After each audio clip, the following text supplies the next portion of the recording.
probably tell by the flags behind me. I'm in the Dominican Republic, in the capital, Santo Domingo.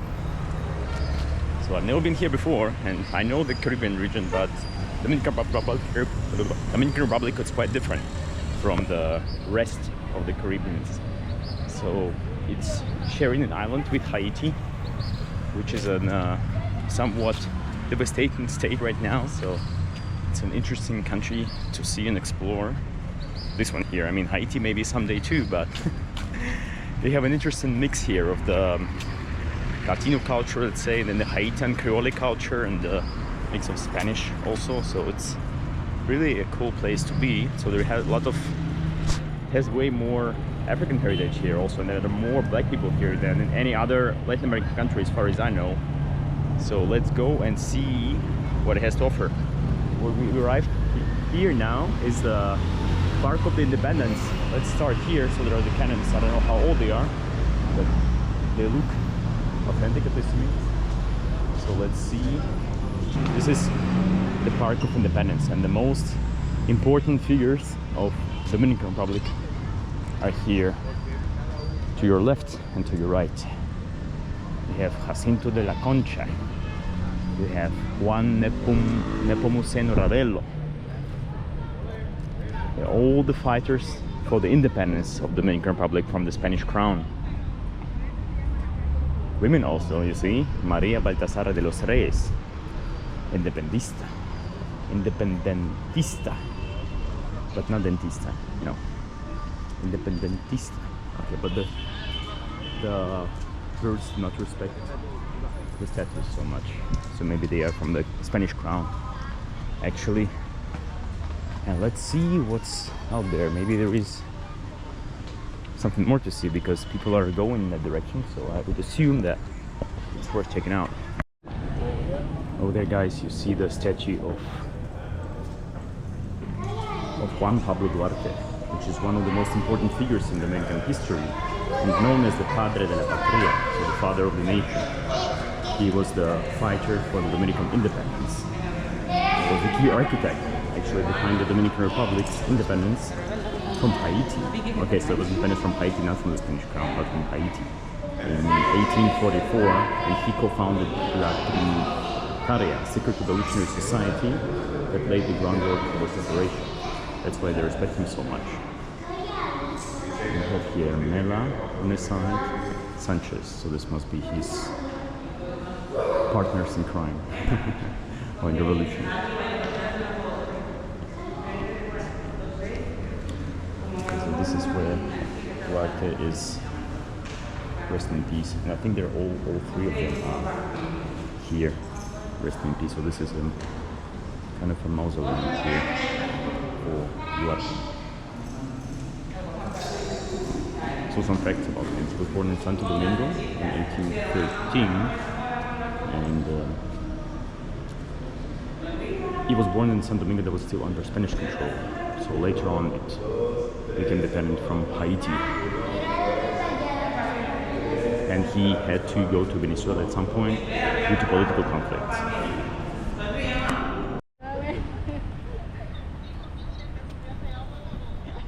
So talking about the Dominican independence, I think it's worth mentioning from whom they became independent and from whom they were dependent in different periods of time. Because I used to think that they were just dependent from Spain, from the Spanish crown, but it's not the case.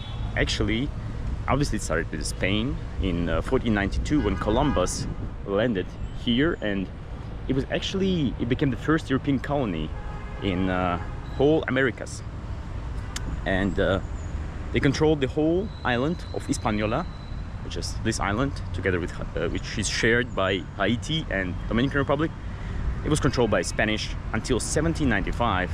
So for 300 years, it was controlled by the Spanish. Then the French came 1795 and controlled until 1809, so which was not too long, which is about 14 years.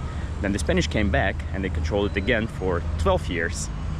And then the Haitians came over and controlled it from 1822 to 1844, and while Haiti was ruled by Jean-Pierre Boyer. And there were a lot of economic and cultural tensions with the Haitians here, which is, I think, still there is a bit of a resentment in that sense. That's why there are some tensions between Haitians living here and the Dominicans in the Dominican Republic. Because obviously there are many Haitians moving here because the situation in Haiti is much worse economically and politically and in all senses than it is in the Dominican Republic. I mean, you can barely find a place in the world where the situation is worse than it is in Haiti, because there you barely have any government control over the country and the cities right now at this moment. It's controlled by the gangs, basically. And Dominican independence was proclaimed in 1844 when Juan Pablo Duarte, which we've just seen laying there in the mausoleum, he proclaimed the independence on February 27 of 1844. That was annexed by the Spain again in 61, but it lasted only 4 years until 1865, and then the US came in 1916, and it lasted until 1924. So the latest independence of Dominican Republic took place in 1924 from the US occupation. So yeah, this country has had 6 different periods of occupation by Spanish, by Haitians, by US, and by French, which kind of explains why we're seeking this independence for quite a long time, and why they're so proud of being independent right now. Here's how the streets of Santo Domingo look like. This is Ciudad Colonial, where we're walking right now. So this is the colonial city, probably one of the most touristic places here in Santo Domingo, where most of the tourists come to. But here we have a lot of construction going on. And it's fine, we can still get to where we need to get to. We are going actually to the museum of the Memorial Museum of the Resistance, so the fight for the independence of the Dominican Republic. Let's see if it's here. It's actually, the entrance should be right here, but I'm not so sure about that, if it's even open. Well, it doesn't look open to me. Maybe from the other side. What do you guys reckon? Maybe yeah, now the door. Buenas tardes. Es la entrada al museo, ¿verdad? Okay. ¿Cuánto cuesta? A ver, adultos. Los extranjeros tienen un costo de 300 pesos la entrada, incluido unos audios en español. Ah, no parezco dominicano, ¿no? ¿Eres dominicano? No. Solo estoy bromeando. Bueno, extranjero 300.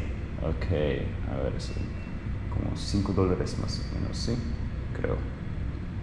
Ok, está bien, vamos. Sí, con tarjeta, por favor. Alright, so it costs 300. Here, let's see. ¿En qué idioma vas a querer? ¿Cómo? ¿En qué idioma? En español, está bien.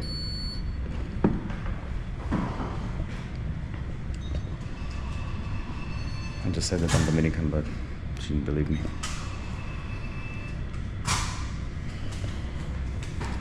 En español. Sí, en español está bien. Yeah, so one of the periods of the Dominican Republic history is the period of the rule of Trujillo, or to be more precise, Rafael Leonidas Trujillo, who was the dictator of the Dominican Republic from 1930 to 1961.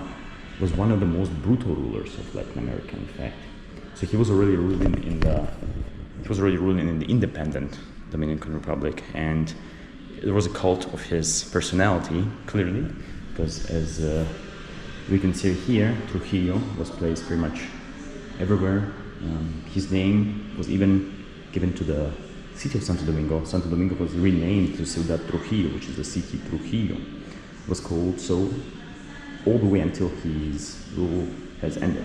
And also it was his idea to introduce the peso instead of the American dollar, because he saw it as a propagandistic move to establish more independence and to elevate the sense of nationalism and patriotism. That's why he introduced the peso, which looks kind of similar to dollar, if you ask me. So yes, there wasn't much fantasy involved in the creation of the design of peso. Yeah, because it looks pretty much $1 just with Trujillo there. This is Duarte. This is Duarte actually. This is not Trujillo. This is Duarte here. So it looks like dollar with Duarte here on the front of the 1 peso. And then you have here actually Trujillo. This was the dictator of Dominican Republic. So the justice was also a very problematic topic under Trujillo rule. He was criticized for not protecting the civil rights of the population of the Dominican Republic, and he used military obviously to also oppress the people. Also, one of the most bloody events in rule of Trujillo, it was the killing of the Haitian migrants, because obviously they had sort of resentment against Haiti after the occupation that Haiti did against Dominican Republic. When Dominican Republic was occupied by Haiti, so in 1937, so-called Parsley Massacre happened, where thousands of Haitians were killed. And also the slogan of the country was Dios y Trujillo, which means God and Trujillo, which kind of gives you an idea of kind of a person he was. So here we see the massacre that I mentioned about the Parsley Massacre in 1937, where the Haitians were killed.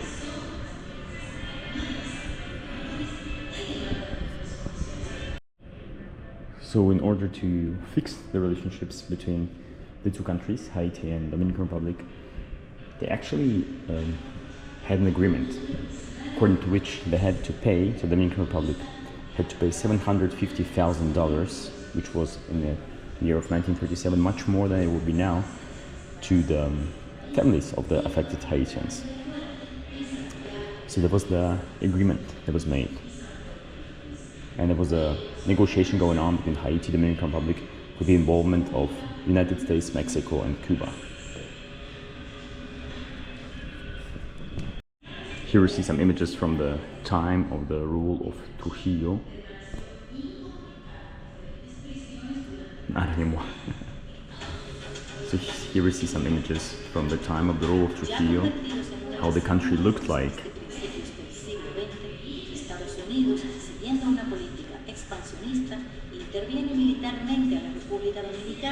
And also talking about the occupation of the United States. So occupation of the Dominican Republic by the United States. This is how the streets used to look like back in the days. But they look a bit cleaner than they are now. No offense.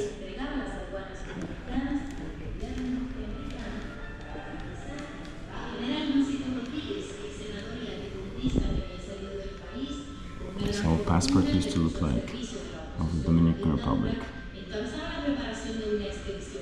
So you see it was given in the Ciudad Trujillo, so it still had the name of Trujillo. But here the slogan looks different. Here it says Dios, Patria, Libertad, which means God, homeland, motherland, and then liberty. So an important tool that Trujillo was also using was the Catholic Church. He created beneficiary relationships, mutual beneficial relationships between the Trujillo government and the church. Here you see him visiting one of the galleries in Vatican.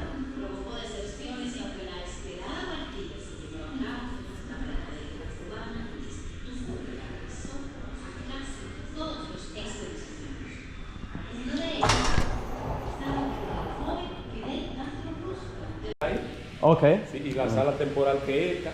Okay. Y los baños están ahí si lo necesitan. Okay, muchas gracias, señor. Gracias.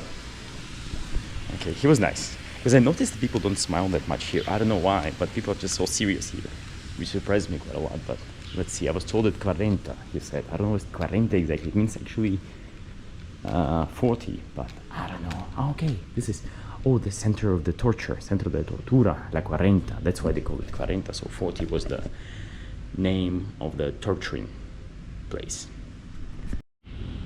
So let's enter the center of torture, the 40.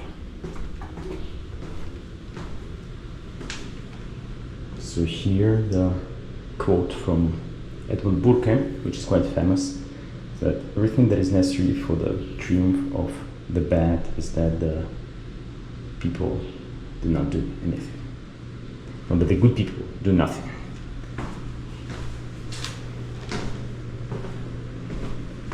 I think, if I'm not mistaken right now, I think it was a German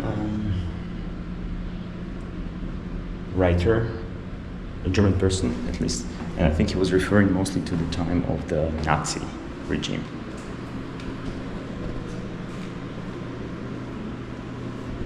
No movie here. I don't know if they were torturing here actually, or they just show here how it used to look like.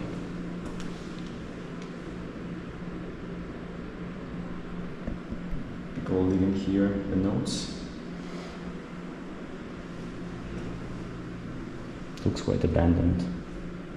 I don't know what exactly they would do with that. There's no explanation here. You guys let me know if you are aware.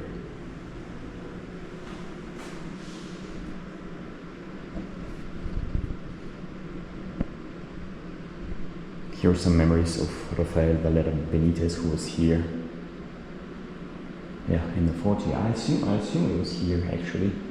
That's why it was the chamber of torture, the 40. And here you see the chair that was used for torturing people. Actually, in the museum we saw some of the photos of people sitting on the chair like that. I don't know if it was just one chair or it was just a representation for me. Yeah, it was quite cruel indeed. It was used for beating maybe, or something has to do with electricity. I'm not so sure about that, because unfortunately they're not explained here. Just the memories of the person that was tortured here, and also how it used to look like from the outside back in the days. Oh, would you look at that temporary exhibition with the German flags here. I wonder what it is about.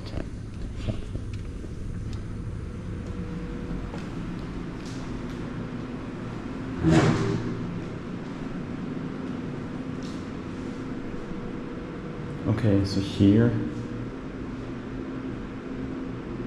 they're talking about different kind of protests against the war, for example, here.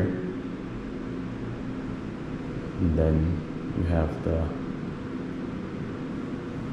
division of Germany into two states. That's why it says sofortige Vereinigung Ost und West, sonst keine Zukunft. Means immediate union of East and West, otherwise there will be no future. So the people fighting for the reunification of Germany, basically.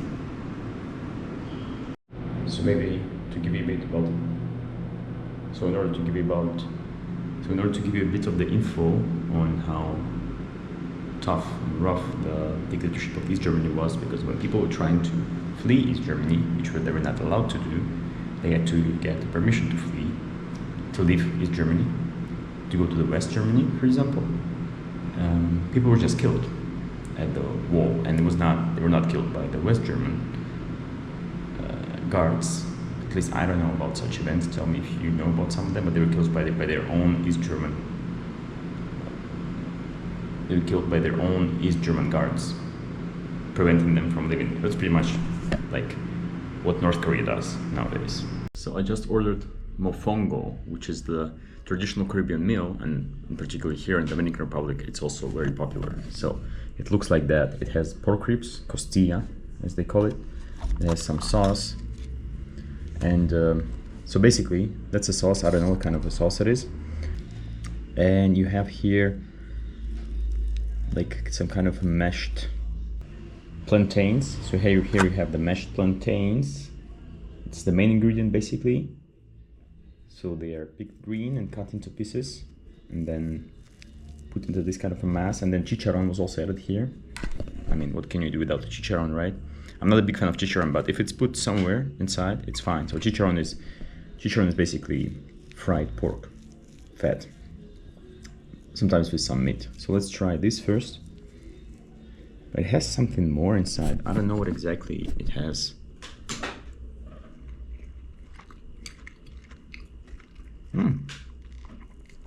Tastes pretty good actually. Let's put it in the sauce.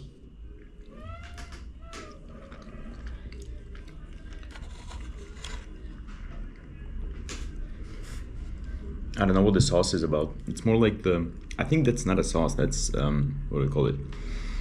It's like a soup, stock. It's like stock, maybe chicken stock or pork, beef, I don't know, but some kind of a meat stock. Now I'm trying the costilla.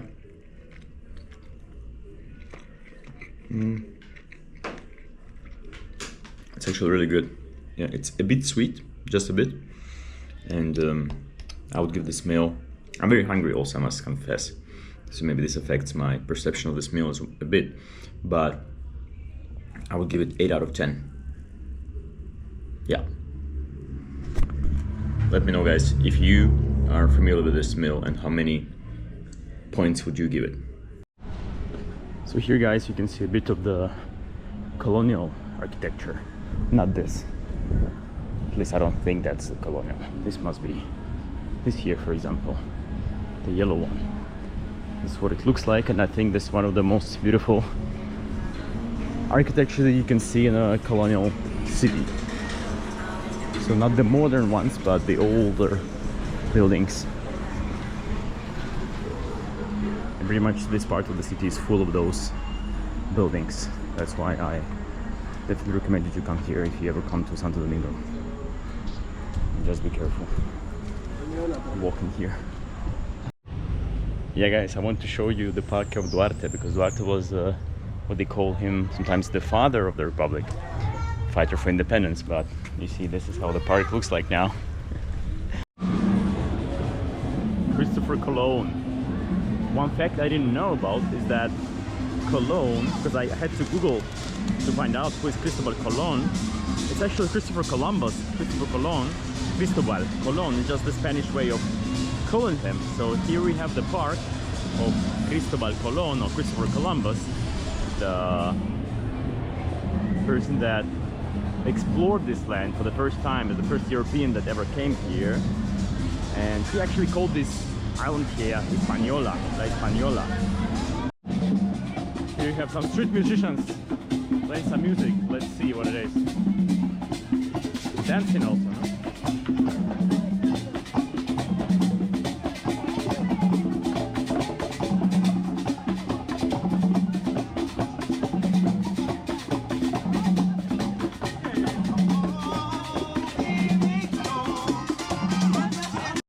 I think it's kind of an invention that you can do your business here and then you have the hole here in the wall. I think that's really smart. And no, it's not.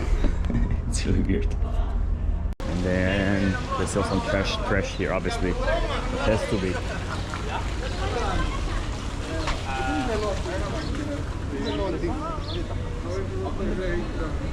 I don't know why they even do that. Oh yeah, I don't know if those are old or just they made look old. All the stuff here.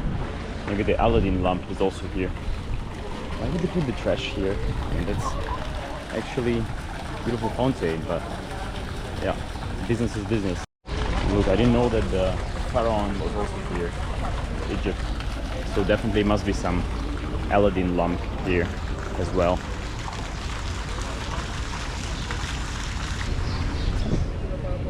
Yeah, so maybe there's some old stuff here, but not everything. Phones here. Old phones.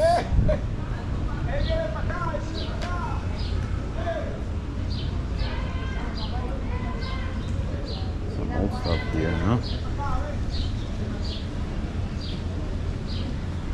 Oh. Pretty old. And the Motorola here. Razor, I think that's what it's called. What do you reckon, guys? I look good with it or not?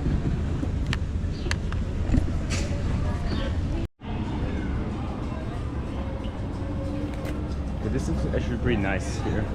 With the building's architecture, I would say that's one of the things I can enjoy here.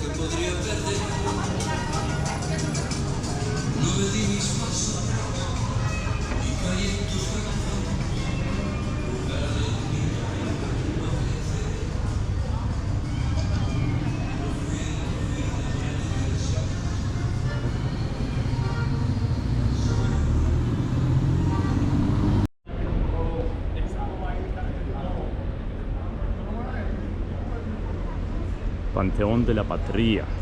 It's probably one of the most important historical monuments here in Santo Domingo in the whole Dominican Republic. So it serves as a national mausoleum where many of the country's most significant figures are buried. It was built as a Jesuit church originally. Yeah, so here you have some of the most famous and important leaders, people of the Dominican Republic that are buried here.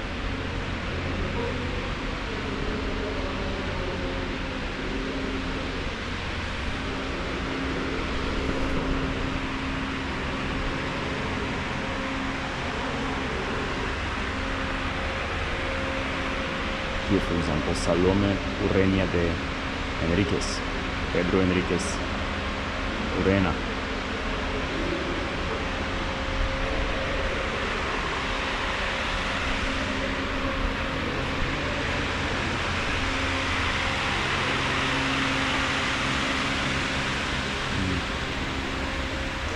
And there you have more of them, I think, in the walls.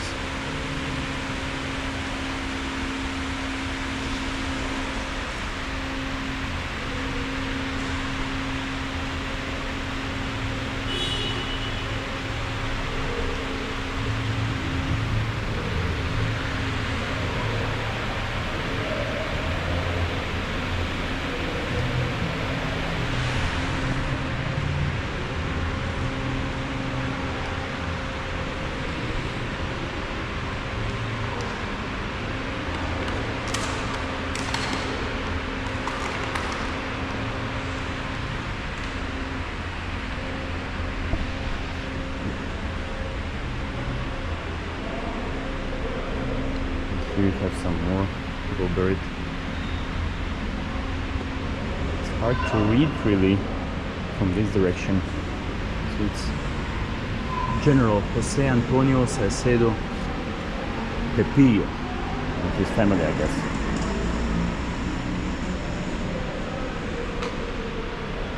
So yeah, here you go, guys. I didn't know that the Dominican Republic has a mausoleum, but there you have it.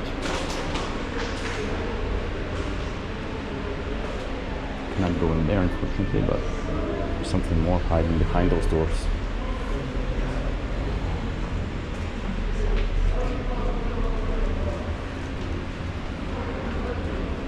Alright, here's the exit. I'll give it, on the mausoleum range, I would give it 8 out of 10. It's big, and it's not just one person that is buried here, so I would say it's quite interesting place to visit. Yeah. And also one thing I missed, I didn't mention, is that some of the most important and popular figures in Dominican Republic history, namely Duarte, the father of Dominican Republic, as he's called, and Francisco del Rosario Sanchez and Matias Ramon Mea, co-leaders of the Dominican independence fight, they're also buried here. Hence the importance of this place. Behind me is the Museum of the Royal Houses. It's royal, related to the Spanish crown. And what I noticed here is that people are much more proud, I would say, of their Spanish heritage than in many other Latin American countries. I don't know what it has to do exactly with, maybe because they had the independence war with other countries as well, like with Haiti, and I guess they hated that occupation much more than they didn't like the colonization of the Spanish. Because over there is a Spanish square, which is also interesting. I not really remember seeing that in many other places in Latin America. The Square of Spain, La Plaza Española. And actually it's not because of Spain, but because of the island that is called Español. So here you have the governor of the Isla Española. He was the founder of the city. His name was Fray Nicolas de Obando, one we've seen in the fort before, I guess. That was him. Famous man of the island of Española.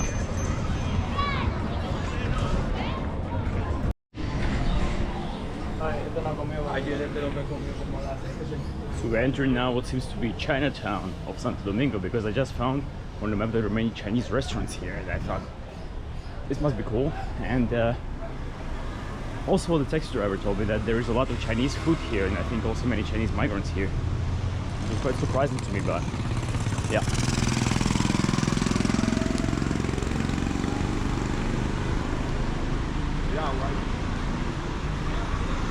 I don't know if those are the modern migrants or from back in the days, but there was some.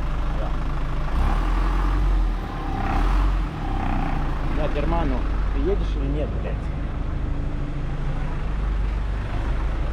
Sometimes it's hard to get around here because people drive in a very weird way. Anyway, let's check it out. So here it says in Chinese here. Different trashy products is there. Yeah, in the restaurant here. Delícia. It's packed. It's packed. Delícia campestre. It's all in Chinese here. Wow, crazy. Here is only Chinese. Take a look at that. Who would have thought? Yeah, and you see some Asian faces here also. Maybe not many, but still some.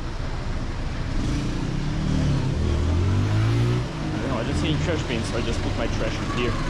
I think it's from some houses or shops here, but it's better than throwing it on the ground, right?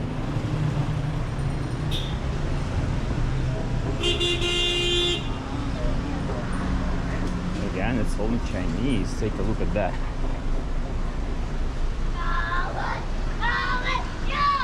I don't know what's going on here, but yeah. Most the people don't even move when you walk. They just don't care. Anyway.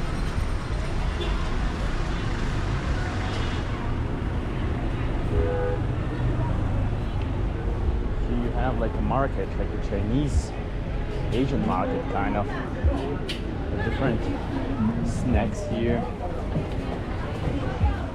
Yeah, it's also in Spanish and also in Chinese, some of them.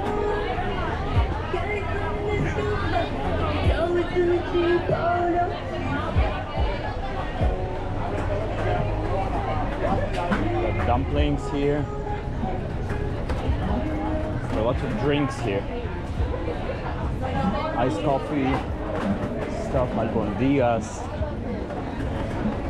Japanese.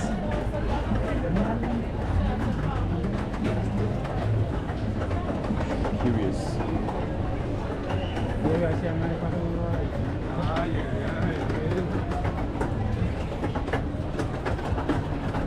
Wow, it really feels like a Chinatown here. It must be.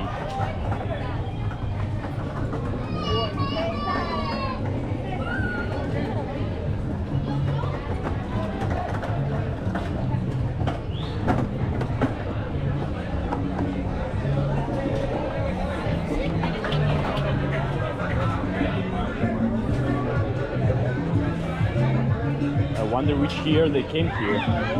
Oh. So. ¿Qué pasa entonces? Okay. This guy just fell down on me almost. Let's pass through here.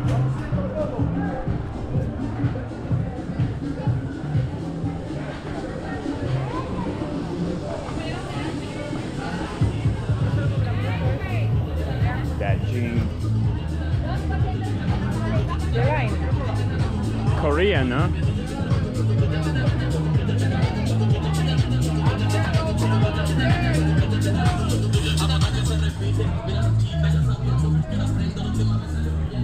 Yeah, so it's double the cows. It's Chinese, but it's also Dominican. Wow. Here's the gate, the Chinatown. Okay, приезжай, бля. Here's the Chinatown. So guys, now I came to Parque Enriquillo because it has good reviews. Well, it has many reviews, not the best ones, but still it's one of the most popular places here, parks here. You see the local people just chilling and eating and drinking. I don't know what exactly they're doing here, but yeah. maybe just living here and having a good life. That's what I guess they're doing. And they said there is a lot of food here and stuff, but somehow I do not really feel like I want to eat here, to be honest. I don't know about you guys, but it just doesn't feel right to me.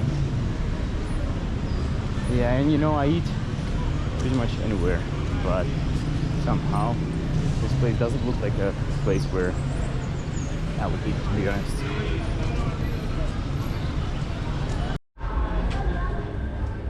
You guys tell me how you feel about the city, and maybe it's just my first day, first experience, so you let me know.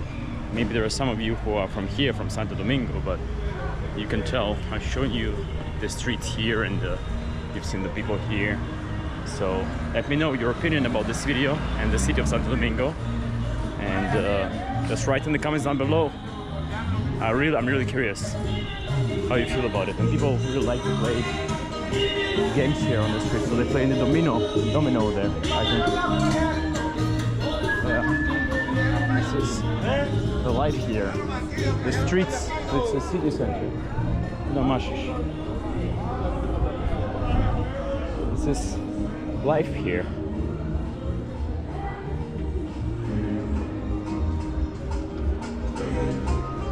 But for me, I'm just heading back to the apartment right now.